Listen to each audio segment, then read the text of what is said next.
I'll try to talk very quietly. Alrighty. Did everybody get a handout who wanted a handout? We have one. Yep. Okay. Alrighty. So, we are starting a new series.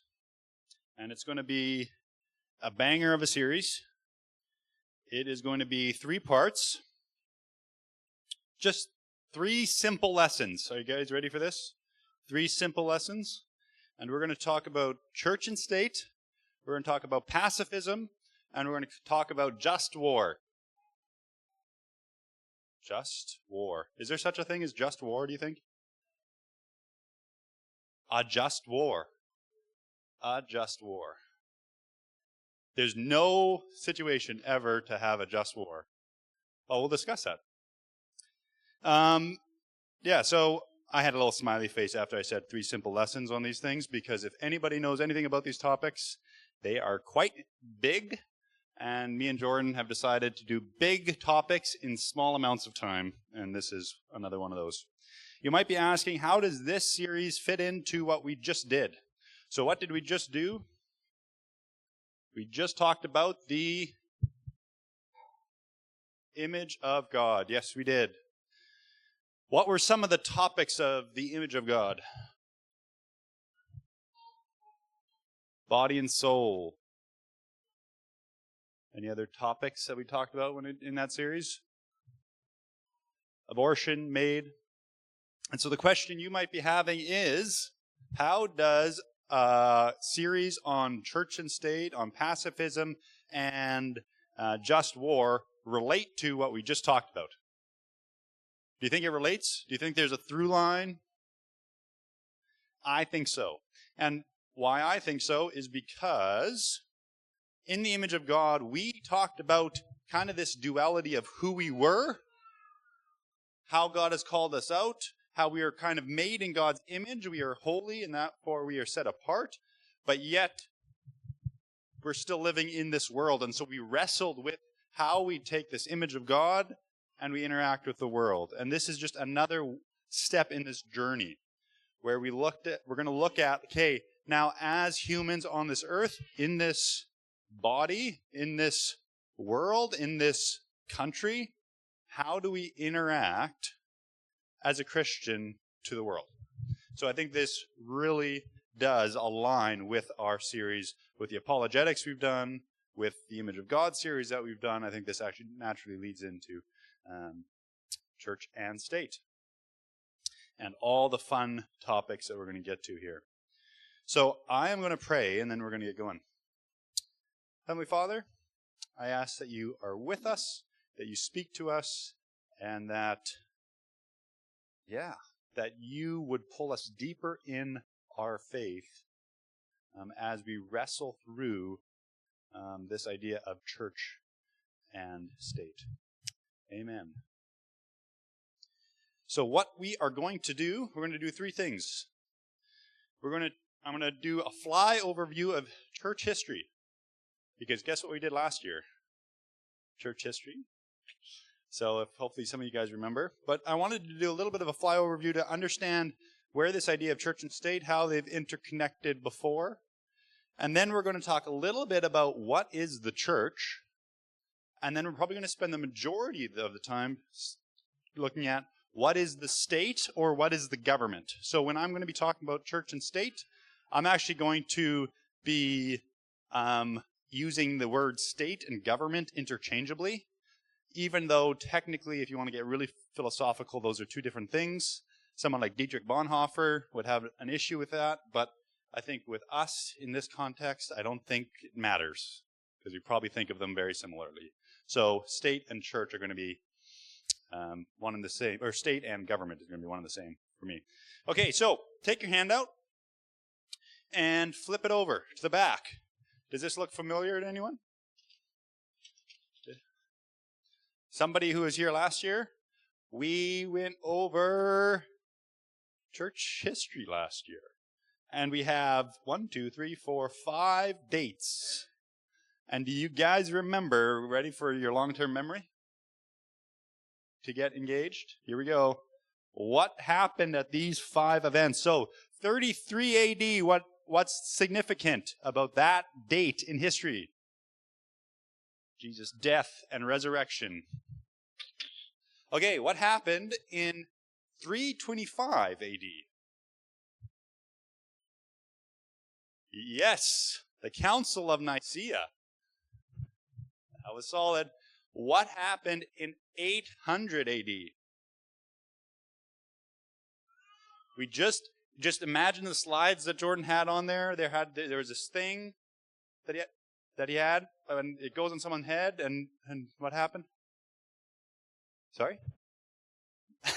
Not 800. That's maybe 1,000 years after that. Yeah. Well, you did pretty good. You already got the first 2. There was a crown, right, on the top of the slide there. Like, heavy is the crown. That's what Jordan was talking about. So 800 AD, the crowning of Charlemagne. No? Okay. And then 1054. This is what happens at family gatherings. The Great Schism. Division. And then 1517. Reformation. Let's go. Okay, so now we're going to fly through this. Are you guys ready? So this is how it kind of worked. And so I'm going to fly over these dates and kind of talk about how the state and the church interacted during these times. And you can see how it grows and changes and modifies, okay? So the first 300 years. So from 33 AD up into early 300s. What was the church doing? It was being persecuted, pretty much being persecuted on and off. It was different in different sections of the world. Some were persecuted, some were less persecuted, different things like that. But it was kind of persecuted, and it had like no power at all. It was just being persecuted, and it was just kind of interacting with the Roman government. And some of that got really bad. Then what happened in the early 300s? There was this man who was marching against Rome. And what did this man do, or what did he experience? This man's name starts with a C. Constantine. And how did he figure out he was going to win against Rome, the city of Rome? He saw a symbol in the sky. He had a dream. He had a symbol in the sky, and by this, it was kind of, what he heard was, by this symbol, you will win. And it was the sign of the cross. And so what did he do? He marched his entire army through a river to baptize them, marched on Rome, won, and he took over the Roman Empire. So, sign of the cross, took over the Roman Empire. He classifies himself as a Christian. And that's when there was a switch. And so we have, in that instance, the first leader, government leader, who is classifying himself as a Christian. He removes the persecution of Christianity, and over his lifespan starts converting the Roman Empire into a Christian empire. He doesn't do this right away, but he just slowly allows there to be benefits to being a Christian. So that's pretty cool. Or some might not think it's kind of cool. Then what happens a couple hundred years after that is actually Rome, the city of Rome, falls. So there's a bunch of wars, and this is where the Roman Empire starts fracturing, things like that. It's not as great as it once was. And Rome falls into chaos. The city of Rome falls into chaos. And it kind of gets destroyed. And is not that great. And then there comes this guy named Pope Gregory the Great. And you can guess by that name, he was pretty awesome. And he actually helps rebuild Rome. He did a lot of amazing things for Rome. His dad was a politician. And so his dad was a politician. They left Rome, and then they came back to Rome. And Gregory the Great started helping the people of the city of Rome rebuild. And so he did a lot of amazing things where he helped rebuild structures and buildings and things like that. He helped them survive some famines and all kinds of stuff. And so the people really loved Gregory the Great because he not only was their spiritual leader, but he was helping them survive and he was governing them well. And so this is probably one of the first instances where you really have this, like, the head of the church is also running government at the same time. They start mingling together. And is it bad at this point? Is it bad that the church and state are mixed together at this point in church history? According to the people of Rome at that point, that's not that bad because he's a pretty awesome guy. And he's taking care of them. And he's helping solve their problems. But as we continue, this interlocking aspect of the church and state continues to happen. And so what happens in 800 AD? The crowning of Charlemagne, which is the first time in history where a church, so that it's the Pope who actually crowns the Holy Roman Emperor. So it is the church who is deciding who is going to lead the government. So now we have that instance where all of a sudden the government or the church goes and says, I'm actually dictating who's going to be in government. I have that power. I'm taking that power. And that continues to happen. And now we're going to get to one of the funnest quotes in the whole realm of church history. And this is, we're going to get a quote from Pope Innocent III. And if you think his name is pretty ironic, I would agree. He lived in 1100 to 1200 AD. That's his time period. And just listen. This is a little bit of a long quote, but just listen to this quote. Are you ready? Just as God, founder of the universe, has constituted two large luminaries in the firmament of heaven, a major one to dominate the day and a minor one to dominate the night, so he has established the firmament of the universal church, which is signified by the name of heaven, two great dignities, a major one to preside, so to speak, over the days of the soul, and a minor one to preside over the nights of the body. So what is he doing? He's saying there's, in nature, there is the sun, and then there's the moon. Sun and the moon. So there's two lights, but one's the greater one and one's the lesser one. They are the pontifical authority and royal power. So here's the key point here. Thus, as the moon receives its light from the sun, and for this very reason is minor in both quantity and in quality, it is in its size and in its effect. So the royal power derives from the pontifical authority, the splendor of its dignity, the more of which is inherent in it, the less is the light with which it is adorned. Whereas the more it is distant from its reach, the more it benefits in splendor. Do you guys get caught all that? I'm going to read it again. As the moon receives light from the sun, and for this reason is minor both in quantity and quality, its size and in its effect, so the royal power derives from the pontifical authority. What is Pope Innocent III saying? The government is the moon. It is the lesser of the lights. The church is the sun. And the church is the one that gives government all its authority and meaning and power, essentially. So what is Pope saying? Pope Innocent III is saying it is the church that is above the government. The government is secondary to the church. Okay, let's keep rolling. So as you can tell at this point, church and state are very much interconnected. The government is pretty much being run by the church itself. Are you seeing this connection? Are you seeing how the church started off as being persecuted, and then Constantine came in, and then we had our first church leader who called himself a Christian, and that led kind of to the church or the Christianity being actually a benefit to be a Christian in that state. And then it kind of led to, here's Gregory the Great, who did really good things for the people and saved them from a lot of bad things, both spiritually and physically. And so that got them even more connected. And then we got a little bit further, and now all of a sudden Pope Innocent is saying, well, I'm the sun, and whoever is the leader is going to be the moon. And so the church is putting itself high above the government. And so what happens in 1517?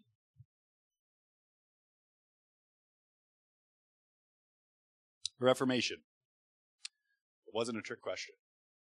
So what was one aspect of the Reformation that was quite important, both to pretty much to all the reformers? What was one aspect that was quite important to all of them?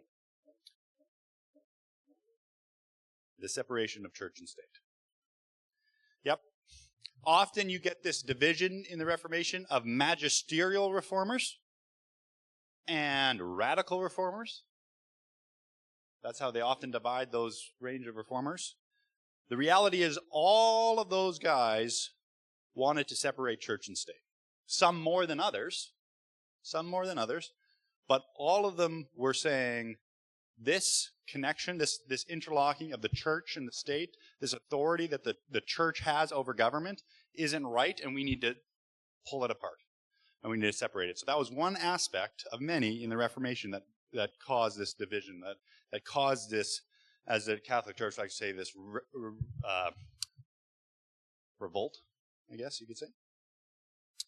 And if you're curious where Mennonites stand on this whole Reformation thing, we were on the radical side. We were pretty radical. But that's for another time. And now we get to even one more step forward, and that is to 1776, which none of us are American, but we probably all know that date. 1776 is... Yeah, I did forget, yep. Declaration of Independence, America, yeah. And they have in their First Amendment something very specific in relation to this. Here's the First Amendment. Congress shall make no law respecting or establishment of religion, or prohibiting the free exercise thereof, or by abridging the freedom of speech, or of the press, or the right of the people peaceably to assemble and to petition the government for a redress of grievances. So what is one of the first lines in there? That the government doesn't dictate religion. Government doesn't dictate religion. So for Americans, right, this is, you can think of it, okay, we hit the Reformation, we try to pull church and state away, some more than others.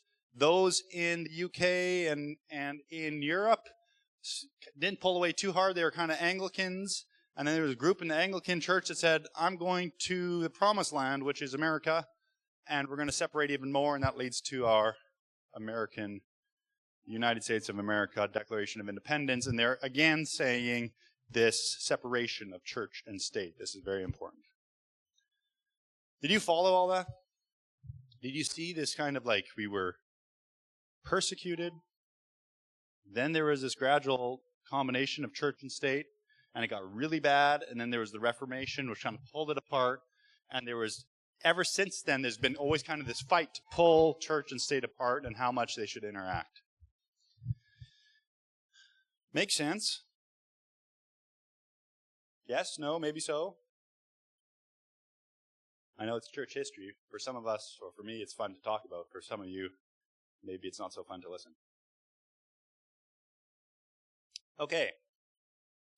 So, how do we answer this question on whether church and state should be interconnected? What would be, as a Christian, how do we answer this question? What was the best part, what was the best time in church history? Was it when we were persecuted? Was it when we had a church leader or a guy who is in power that is a Christian? Was it when we fully separate but yet don't persecute? Like, how do we interact with that? How can we determine whether they should be connected? As a good Protestant, we say, go back to the Bible. Yep. Absolutely.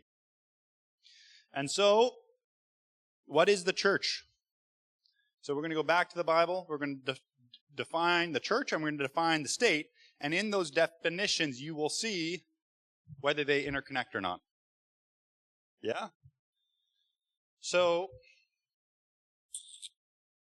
what is the church? Now, here's another fun one, because this lesson is all about you guys remembering. Because does anybody remember what we did Sunday school on 2 years ago? Oh, you listened. Yes, you did. And I hope you remembered something. The church. We actually spent like a whole series on what is the church. So I encourage you to go listen to that on YouTube. PGFC, YouTube. Like and subscribe. You know what I mean? Share it with your friends. I think we have, it's about 5 to 15 views. So we need your likes and subscribes if we're going to get this going. So, does anybody remember the Greek word for the church? It is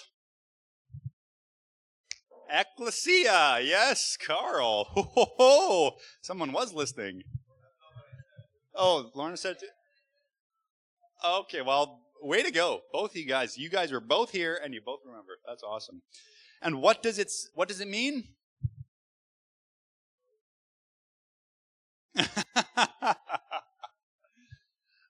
Yes, that is how we call it. But if we dig a little deeper, Carl, we get to a called out assembly or congregation.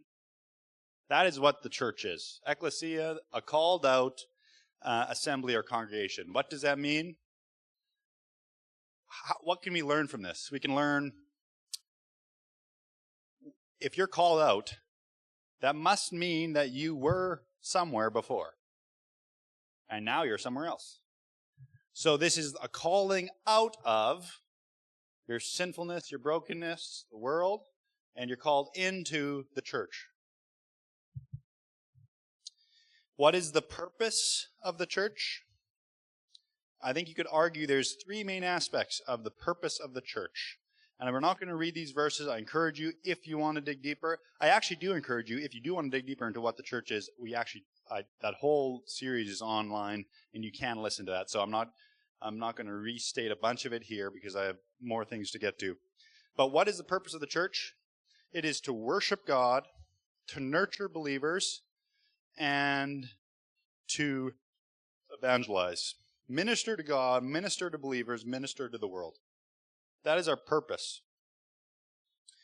In that purpose, where does government lie? Where does the sword lie? Where does physical restrictions lie? They don't lie. Yeah, they don't lie here in the church. Right? The church does not have in its purpose anything related to physical wielding of swords or running of governments or cities. It actually is, we were called to worship, to nurture other believers, and evangelize. Okay. So flying right along, because this is where I really want to spend as much time as we can. And that is, what is the state? So I have 3 Bible verses here. And so I need 3 people who would like to read these Bible verses. So the first one is Romans 13, 1 through 7. The next one is 1 Timothy 2, 1 through 2. And the last one is Matthew 22, 15 through 22. Who wants to read? Okay. Romans 13, 1 through 7. Nice. You got Matthew. So we need somebody with Timothy. Timothy. Anyone? Bonnie. Fantastic. Okay. And what I want you guys to listen for, here's what just like we did with the church, this is what I want you to just listen for these topics. And if you want to if you want to, actually, I mean, you can see them in the handout, I guess, and cheat. But listen for the origin and authority of the state. Listen for the purpose of the state. And listen for the Christian's mandate to the state. Those three things, okay? Listen to origin/authority, purpose, and the Christian's mandate. Let every person be subject to the governing authorities, for there are no authority except from God, and those that exist have been instituted by God. Therefore, whoever resists the authorities resists what God has appointed, and those who resist will incur judgment. For rulers are not a terror to good conduct, but to bad. Would you have no fear of those who is in authority? Then do what is good, and you will receive his approval, for he is God's servant for your good. But if you do wrong, be afraid, for he does not bear the sword in vain, for he is the servant of God, an avenger who carries out God's wrath on the wrongdoer. Therefore, one must be in subjection, not only to avoid God's wrath, but also for the sake of conscience, yes. For because of this, you also pay taxes, for the authorities are ministers of God, attending to this very thing. Pay to all what is owed to them, taxes to whom taxes are owed, revenue to whom revenue is owed, respect to whom respect is owed, honor to whom honor is owed. Thank you.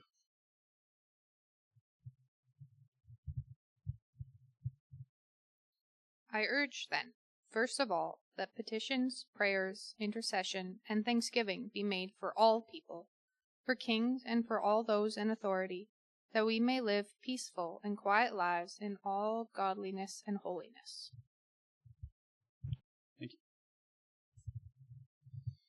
you. Matthew 22, starting in 15, ending in 22. Then the Pharisees went and plotted how to entangle him in his words. And they sent their disciples to him along with the Herodians, saying, Teacher, we know that you are true and teach the way of God truthfully, and you do not care about anyone's opinion, for you are not swayed by appearances. Tell us then what you think. Is it lawful to pay taxes to Caesar or not? But Jesus, aware of their malice, said, Why put me to the test, you hypocrites?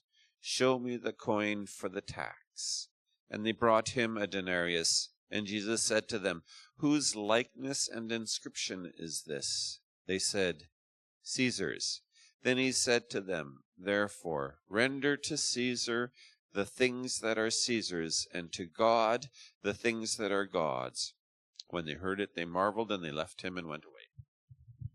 Thank you, everyone, for reading. That was fantastic. Okay. So, taking note of origin/authority, purpose, and the Christian's mandate.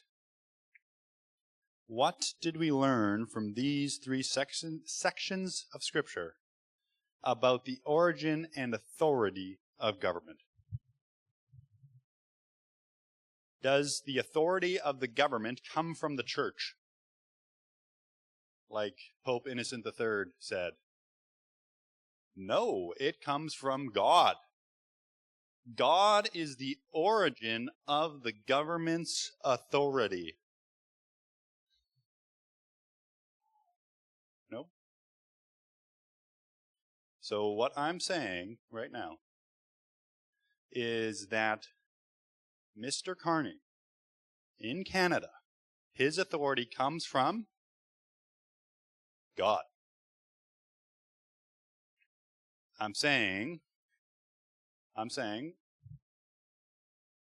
Mr. Trump running the U.S., his authority comes from God.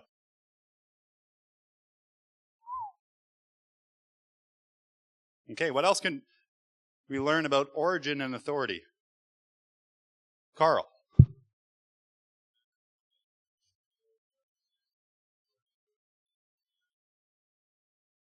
Correct. Yep. Mm-hmm. Yes. Yep. Just because a government... Oh.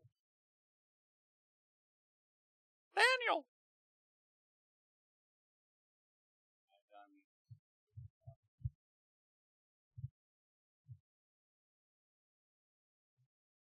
Well, no, not dead. I think I blew a fuse.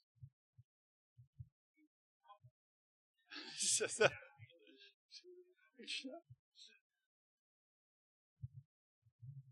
recording going to go out?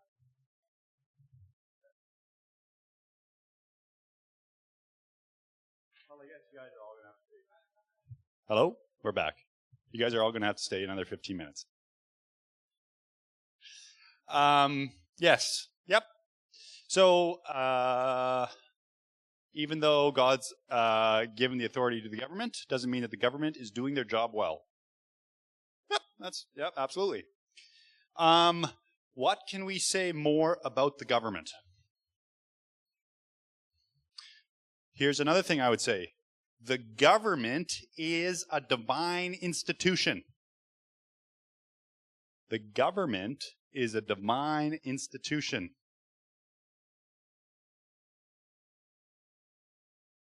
And government has a purpose from God.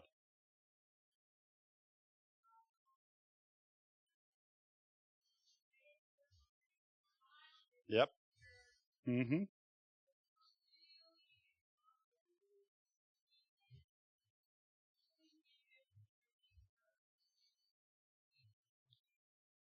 Yeah.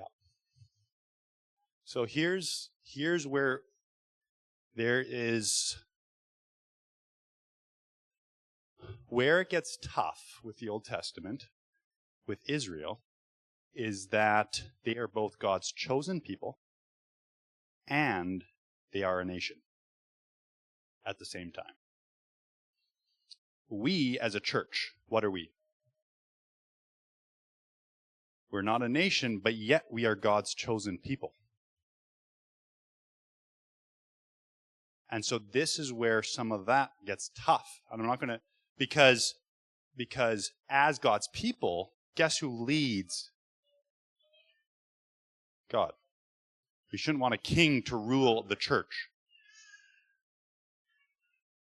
Right? But as a government, or as a country,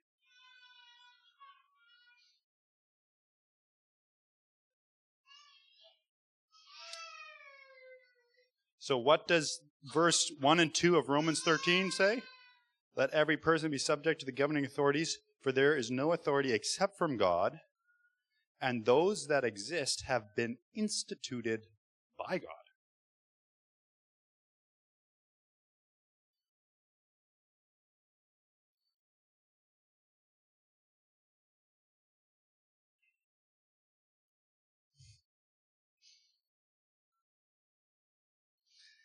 Here's what John Calvin says.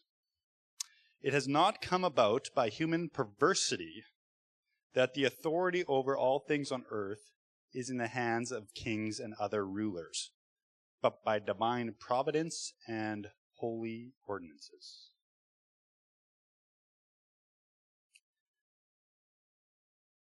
And this is true regardless of how good the government is.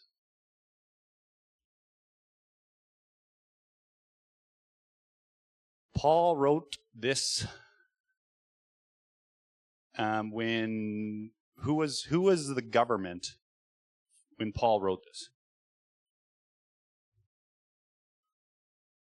Wasn't that long after Jesus died? Sorry? Nero? Yeah, I mean the Romans. And how good were the Romans at enacting the true ordinances of God in their holy ordained governmental authority? It was pretty rough. But yet, Paul says to be subject to them, and Paul says that they are God ordained. Okay.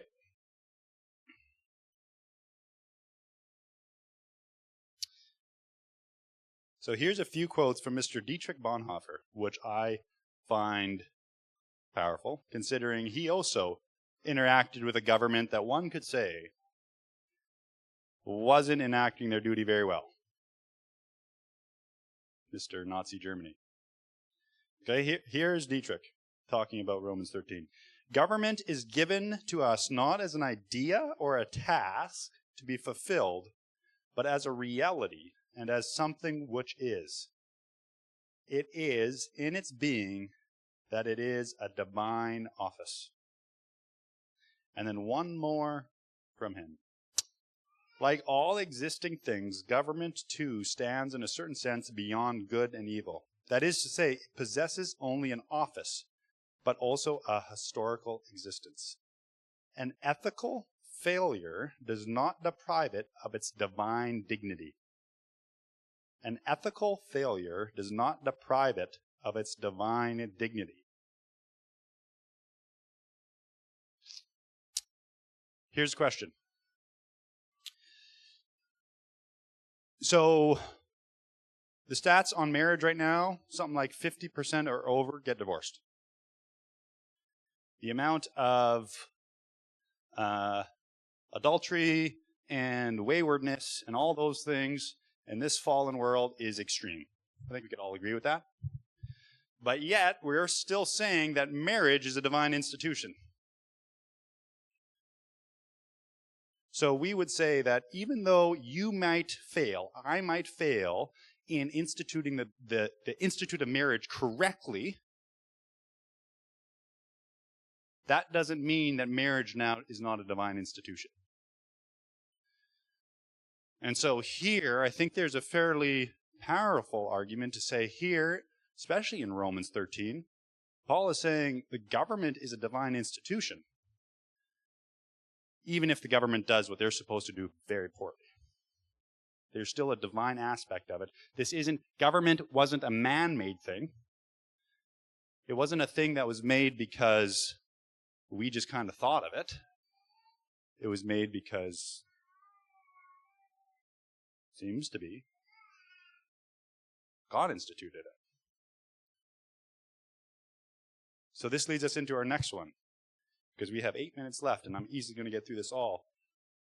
What is the purpose of government?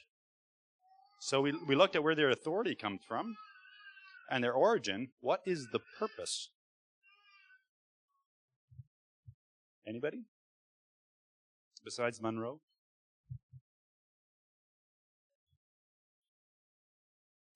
It does not wield the sword for nothing.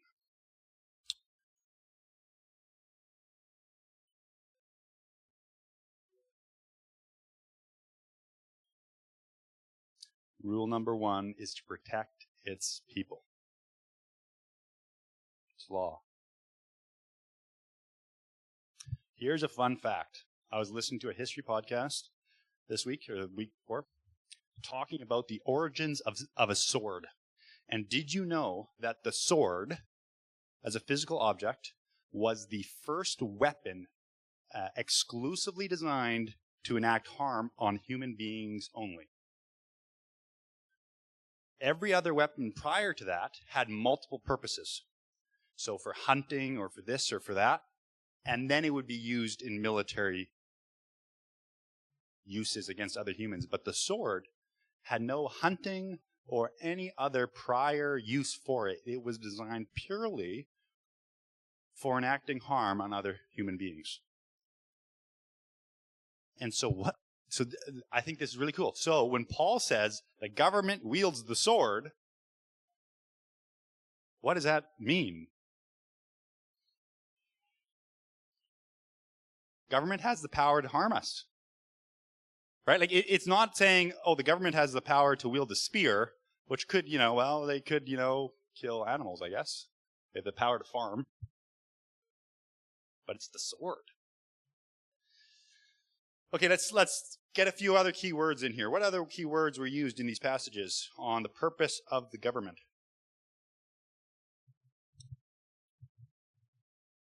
One could say it is called to restrain evil. You could say, straight from the Bible, NIV or ESV, to be God's ministers and avengers.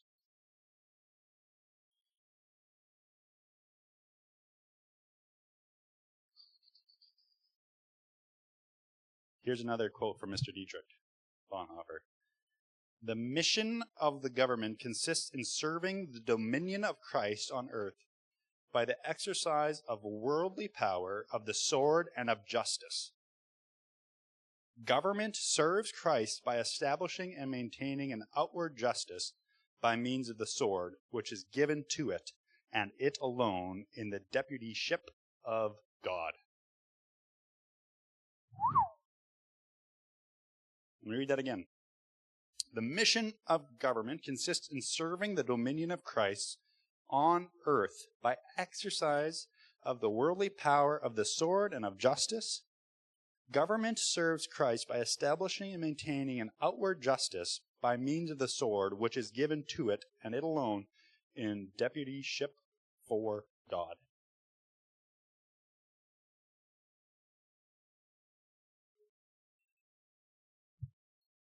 The government is here. The purpose of the government is to, one could say, keep outward peace.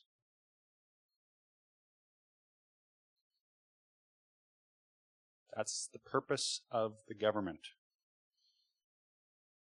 And in here, I'm going to put my little plug for Constantine, because he gets ripped on all the time. And I want to put a little plug in. So Bonnie read 1 Timothy 2, 1 through 2.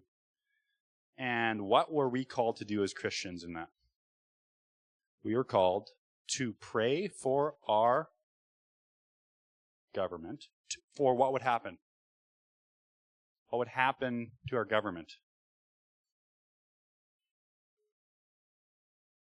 That we might live peacefully and quiet lives. So what did Constantine do? He actually removed persecution, which allowed us to live more peacefully.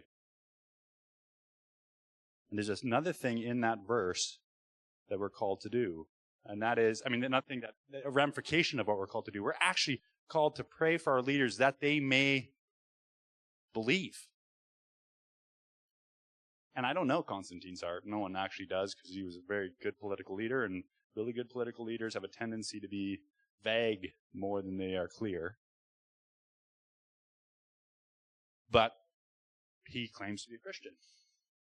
So in some sense, in that all, in the chaos of that time, in the unknowns of that time, there seems to be an element of fulfillment of 1 Timothy 2. That's my little plug for Constantine. Okay, 2 minutes left. What is the Christian mandate towards the government as an individual and even as a church? What is the Christian mandate? I'm not saying what we can do. That's not what I'm saying. I'm not saying what are our limits. I'm saying, what does the Bible explicitly say that we should do? Respect its authority. That's one, yep. Pay taxes. Yay. That one rubs me every year. Pray for our leaders. Yep. That's pretty much it. Pray for our leaders. Honor our leaders. Be subject to our leaders. Pay what we owe them. That is pretty much it for our mandate. Okay, so looping this all the way back to church and state and the combination of these two things, looking at the definition of the church and looking at the definition of the state, looking at the purpose of the church and looking at the purpose of the state, how much should church and state be interlocked? There's no perfectly right answer here. I'm sure all of you think there is, but it might be different than my perfectly right answer.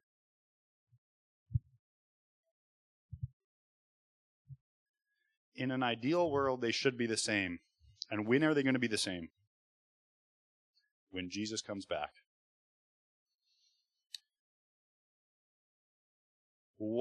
How closely should they be linked now?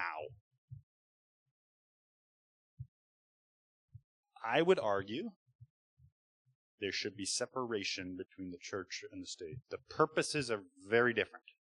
They are very different. And we're going to get into next lesson and the lesson after talking about pacifism, and we're going to be talking about just war. To what level can Christians interact with the government? What level can Christians be a part of the government? All these types of things. We're going to wrestle through that all. But I would argue there is distinct. Both of these things, I would argue, are God ordained, but have very different purposes. And I'm going to end with one more quote from Dietrich, because that's the quote of the day. Pretty much he's speaking. He says this: government and church are bound by the same Lord and are bound together. In their task, government and church are separate, but government and church have the same field of action, and that is man. So what is he saying? He's saying church and government, both are ruled by God. They both come from God. So instead of thinking of a flowchart where you have God at the top, and then you have church, and then you have government, like what Pope Innocent II or III said, right? God, church, government. In reality, it's God, and then over here is church, and over here is government. Two distinct institutions that both come from God, but play very distinct roles in this world. One proclaims the good news, one ministers to the hearts and souls of the world, and the other uses the sword and is God's avenger to bring peace and justice in this world now.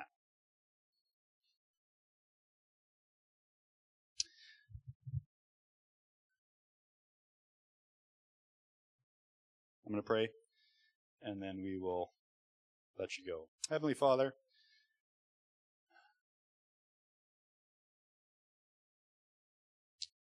I ask for your wisdom and discernment as we interact in this fallen world. We understand that the church comes from you. We understand that government comes from you. But neither the church or the government enact their purposes rightfully, as the world that we live in is corrupted and broken, and we as individuals are corrupted and broken.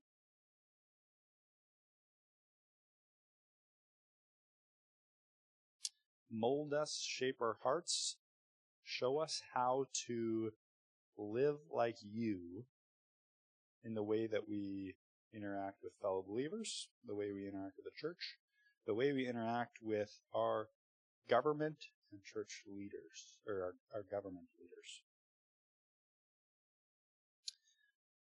We love you. Amen.